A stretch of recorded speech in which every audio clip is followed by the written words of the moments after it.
So hi friends, welcome to my channel సోనీస్ kitchen. ఈ పొద్దు అయితే మా సిస్టర్ ఇంట్లో పార్టీ ఉన్నిందండి. పొయ్యి పైన అయితే నేను వెజిటేబుల్ రైస్ అయితే చేసినానండి. సో చూడండి, పొయ్యి పైన చేసుకునేది ఎంత టేస్ట్ వస్తుందంటే నిజమండి, అంత టేస్ట్ అంత కలర్ వస్తుంది. నేను ఎప్పుడు చెప్పేదేనండి, అల్లం తెల్లగడ్డ పేస్ట్ ఎర్రగడ్డ ఎర్రగా వేయించుకుంటే రైస్ అనేది చాలా కలర్ వస్తుంది. చూడండి, నేను వేయించుకున్నాను.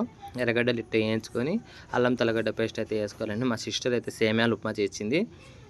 అల్లం తెల్లగడ్డ పేస్ట్తో సహా ఎర్రగడ్డలు ఇట్లా ఎర్ర గోల్డెన్ బ్రౌన్ అయితే కలర్ అయితే నిజమైన చాలా టేస్టీగా వస్తుంది. టమాటాలు దాంట్లో మసాలాలన్నీ వేసేసండి, స్పైసెస్ వేసి ఒకేసారి వేసినాం. బీన్స్ ఒకటే వాడినామండి మేము దాంట్లో, మిగతాది అయితే ఏం చేయలేదండి. సో చూడండి, నిజమండి వాసన వస్తుంది, ఎంత టేస్ట్గా వస్తుంది అంటే అంత టేస్ట్గా వస్తుంది. 5 సేర్ల బియ్యానికి అయితే మేము 7.5 సేరు 8 సేర్ల దాకా నీళ్ళు పోసినామండి. అన్నం చాలా అంటే చాలా టేస్ట్గా వచ్చిందండి. Please subscribe my channel సోనీస్ kitchen. మీరు ఎంత షేర్ చేస్తే నాకు అంత రీచ్ వస్తుందండి. సో ఇంకో వీడియోతో మళ్ళీ కలుసుకుందాం. Bye bye.